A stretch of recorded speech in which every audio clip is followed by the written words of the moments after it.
Barang siapa mengatakan ujar nanti kita, dia pasti masuk surga. Maka itu hadis.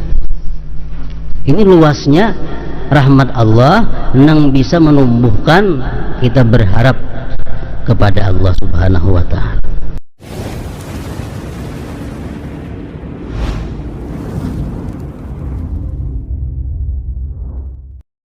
Bismillahirrahmanirrahim. Rasa takut dan harap kepada Allah yang Maha Agung. Keduanya adalah obat yang sangat mujarab.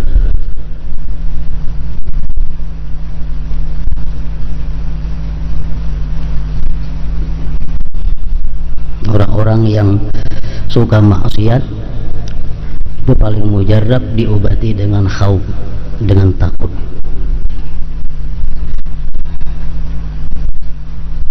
Sedangkan orang yang malas melakukan taat itu paling mujarab diobati dengan raja, mengharapkan rahmat Allah.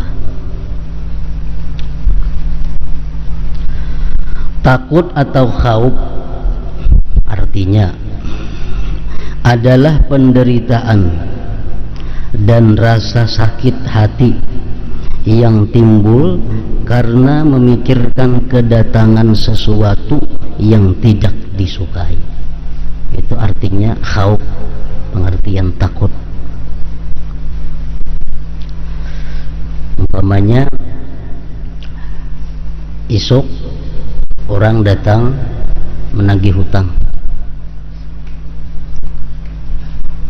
sedangkan kita pada hari ini kada berisi duit segan membayar hutang itu. Nang datang ini jangan membawa polisi, bila kita kada datang tangkapnya, kada bayar ditangkapnya, maka esok tanggalnya. Nah, jadi hari ini kita tentu ada khauf. Karena apa? Nah, karena memikirkan kedatangan sesuatu yang kada disukai esok hari. Jadi hari ini mungkin gelisah. Nah, memikirkan kemana cari duit, kemana betalang, apa yang harus dijual, apa yang disandaakan, apa yang disiwakan supaya esok kawa terbayari. Nah, itu khauf.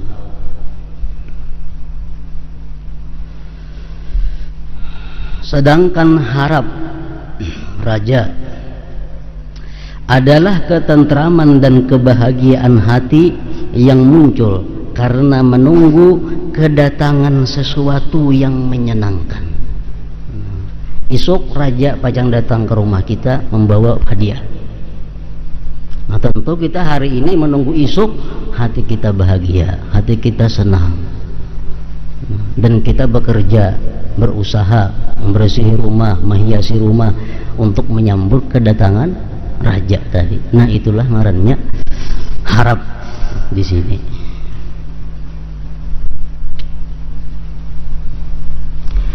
Rasa takut dan harap adalah obat bagi hati yang merasa aman daripada makrullah dan berputus asa dari rahmat Allah.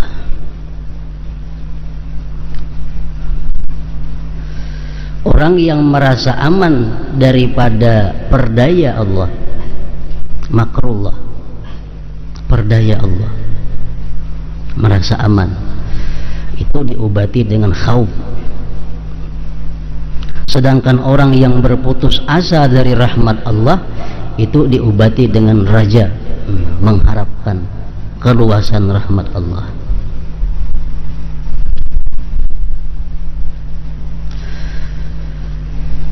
Hanya orang-orang yang merugilah yang merasa aman daripada makrullah, perdaya Allah, dan berputus asa dari rahmatnya. Itu orang-orang yang rugi. Merasa aman dari makrullah, perdaya Allah, artinya meyakini bahwa Allah tidak mungkin menyiksanya. Ada anggapan di dalam hati kita bahwa Allah itu kada akan menyiksa aku. Ada anggapan di hati kita bahwa Allah itu kada memasukkan kita ke neraka.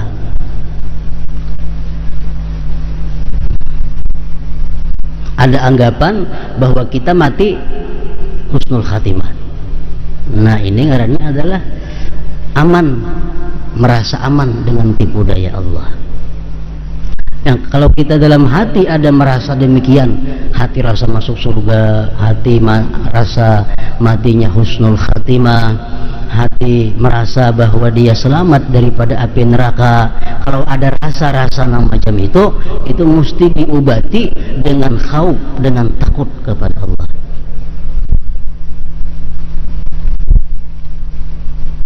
Disuruh kita melihat sejarah-sejarah orang yang telah lalu, membaca sejarah Bal'am bin Ba'ura, salah seorang aulia Allah yang mengetahui Ismullahil A'zam, yang bila berdoa dikabulkan Allah. Ternyata matinya dalam keadaan kafir. Kita membaca sejarah Barsisa Al-Abid, orang yang ahli ibadah, Barsisa, ternyata mati dalam keadaan sujud kepada syaitan. Nah, ini contoh orang yang terperdaya. Kalau kita merasa aman bahwa kita sudah merasa punya ibadah yang banyak, kita merasa punya wiritan yang banyak, kalau mati asal husnul khatimah, nah ini kada boleh. Nah, mesti dibayangi, diimbangi dengan khauf, dengan takut, dengan takut.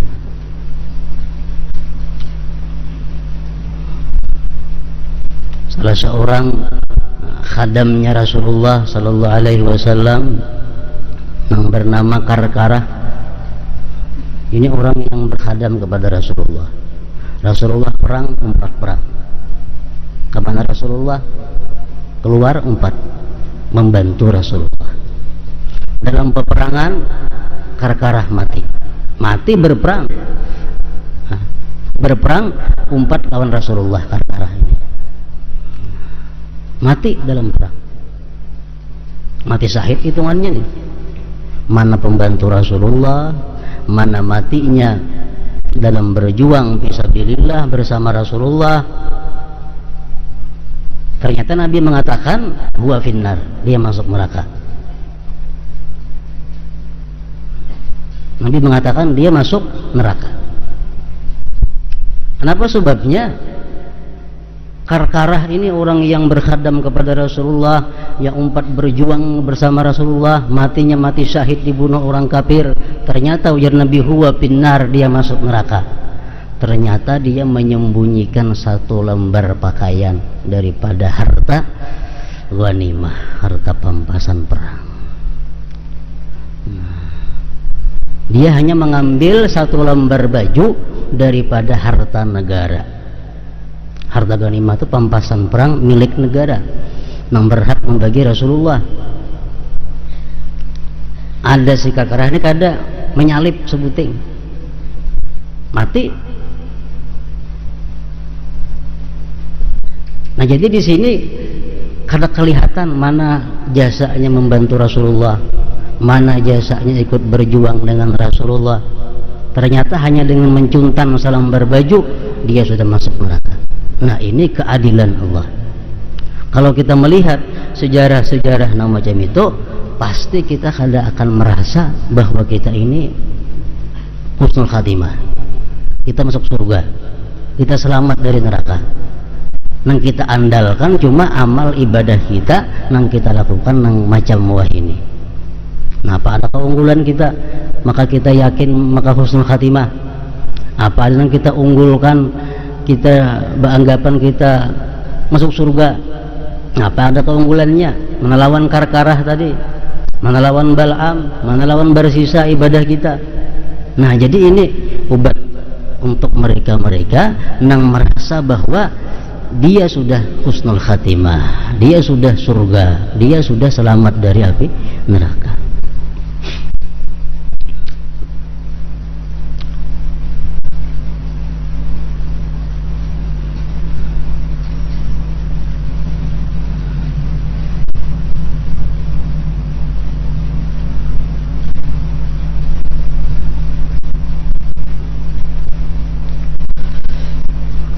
Dalam sejarah lagi disebutkan Yazid bin Muawiyah. Yazid bin Muawiyah anak oleh Muawiyah. Muawiyah ini ipar oleh Nabi, ipar oleh Nabi kita, dan sanaknya Ummu Habibah, istri Rasulullah Sallallahu Alaihi Wasallam. Ini Yazid, anak oleh Muawiyah. Muawiyah ini adalah semasa hidupnya Nabi termasuk salah seorang juru tulis wahyu. Nah, jadi Yazid ini bukan main, mamarinanya ada istri Rasulullah, abahnya Muawiyah. Ternyata Yazid ini mati dalam keadaan kafir dengan Allah Subhanahu wa Ta'ala. Jadi kalau ada alasan kita ini beranggapan bahwa kita pasti selamat daripada su'ul khatimah. Ada alasan kita selamat daripada neraka. Nah, kadang pasti semuaan itu.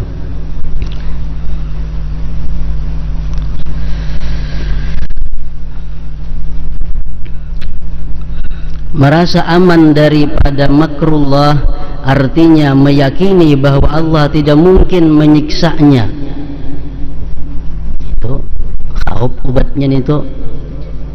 Sedangkan berputus asa dari rahmat Allah artinya meyakini bahwa Allah tidak akan merahmatinya. Nah, ini pun juga salah. Sudah merasa aku pada harapan dapat ampunan Allah,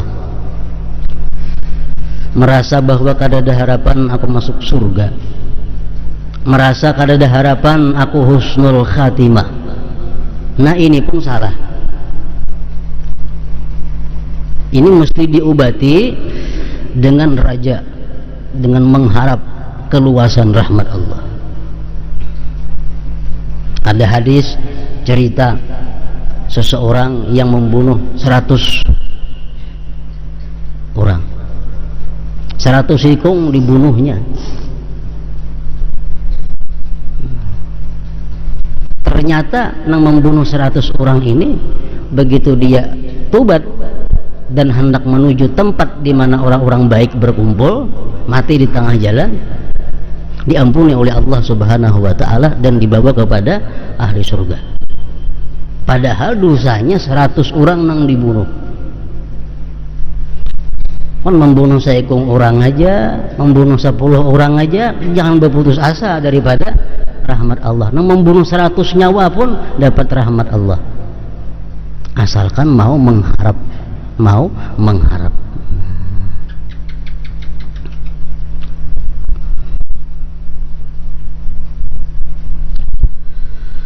Keduanya merupakan sikap orang-orang bodoh yang tidak mengenal Allah.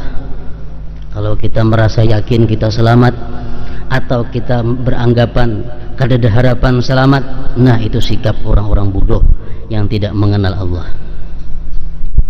Keyakinan seperti ini adalah suatu penyakit yang membinasakan, yang hanya dapat diobati dengan memiliki rasa takut dan harap tadi. Dalam Al-Quran firman Allah Subhanahu wa Ta'ala, ghafiriz zambi wa qabilit taubi syadidil iqabi zid tauli la ilaha illahu ilaihil masir. Artinya yang mengampuni dosa, itu Allah mengampuni dosa dan menerima tobat. Itu ayat membuat kita bisa berharap kepada Allah. Sangat pedih siksanya. Nah, ini sambungannya membuat kita takut kepada Allah. Sangat pedih siksanya. Memiliki karunia, tidak ada Tuhan kecuali Dia, hanya kepadanya lah seluruh makhluk kembali. Ini ayat mencakup antara khauf dan raja.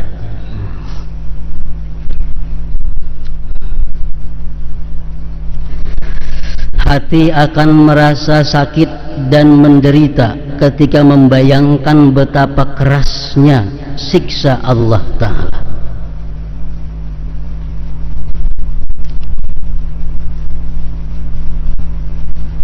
kerasnya siksa Allah.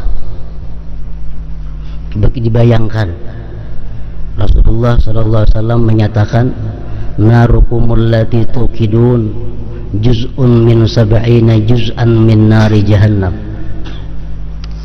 Ujar Nabi kita, artinya api yang kalian nyalakan, api dunia nih, segan kita memasak, segan apa, itu hanya satu bagian daripada 70 bagian api jahannam. Artinya panasnya neraka jahanam itu 70 kali lipat daripada api yang panasnya dalam dunia. Nah, itu siksa Allah kepada orang-orang yang ingkar. Ini hadis menumbuhkan takut.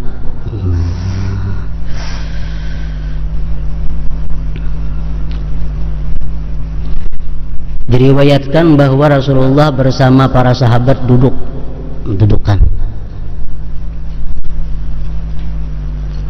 Parahatan dudukan, ada terdengar suara menggerincing yang saling nyeringan. Datang di mana suaranya? Bunyi menggerincing.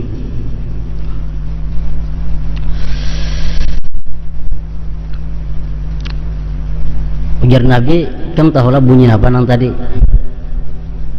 Ujar sahabat, Allah wa Rasuluhu a'lam. Allah dan Rasul yang tahu, kami kada tahu bunyi apa itu. Ujar Nabi, itu batu nang telah diluntarkan 70 tahun yang lewat, baru sekarang sampai ke dasar neraka jahanam. Nah, itu dalamnya neraka jahanam. Dari tabing ini yang dikukurkan batu 70 tahun hanya sampai ke dasarnya. Itulah tempatnya siksaan orang-orang yang ingkar menentang Allah Subhanahu wa ta'ala.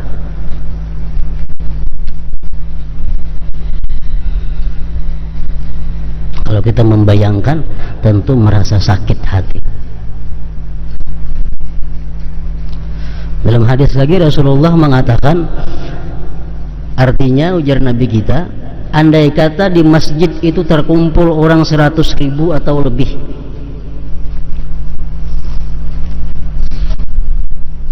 dan bernapas satu orang ahli neraka,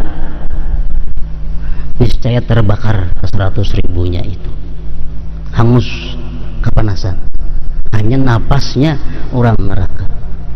Makanya syadidil iqab, Allah itu punya siksa yang keras. Allah kalau menyiksa kada ma'al-alang, kalau memberikan nikmat pun kada ma'al-alang. Syadidil iqab, bersangatan siksanya.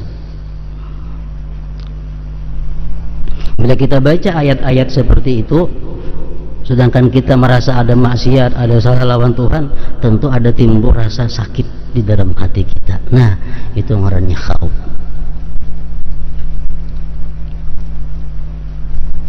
Dan akan merasa senang ketika membayangkan keluasan rahmat dan ampunannya. Kalau kita membayangkan betapa luasnya rahmat Allah, berapa luas ampunannya, timbul dalam hati kita senang.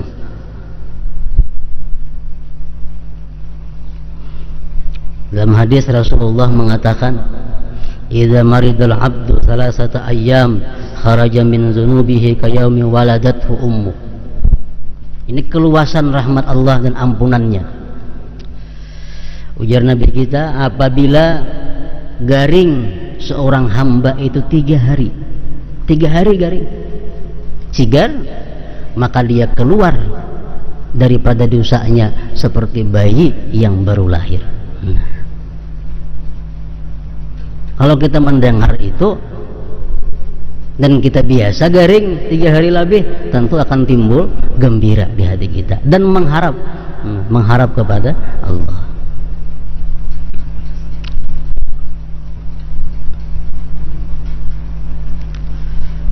Dalam hadis lain lagi tentang keluasan rahmat Allah, barang siapa ujar Rasulullah, artinya barang siapa di pagi hari membaca subhanallah wa bihamdi 100, kena kamarian pulang membaca subhanallah wa bihamdi 100, diampuni dosanya walaupun dosanya lebih banyak daripada buih di seluruh laut yang ada di bumi ini. Nah, ini keluasan rahmat Allah Subhanahu wa ta'ala.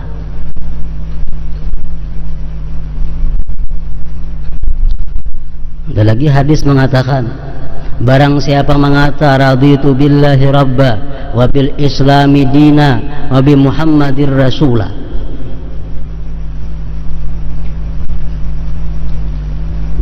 wajabat lahul jannah, dia pasti masuk surga. Siapa yang membaca raditu billahi rabba wa bil islami dina wa bi muhammadin rasula, wajabat lahul jannah, ujar nanti kita, dia pasti masuk surga. Nah, itu hadis. Ini luasnya rahmat Allah yang bisa menumbuhkan kita berharap kepada Allah Subhanahu wa ta'ala.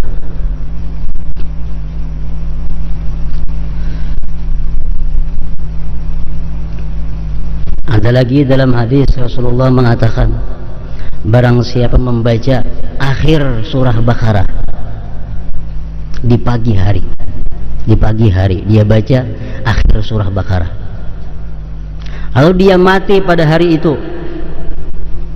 Allah wajibkan dia masuk surga. Siapa membaca akhir surah Baqarah di petang kemarian dan dia mati pada malamnya itu, Allah wajibkan dia masuk surga. Nang lillahi ma fis samawati wa ma fil ardi wa in tubdu ma bi anfusikum aw tukhfuhu yuhasibkum bihillah fa yaghfiru liman yasha wa yu'adzibu man yasha wallahu ala kulli syai'in qadir. Amanar Rasul sampai habis. Nah, inting mana bacaannya itu. Nah, ini Allah menampakkan keluasan rahmatnya.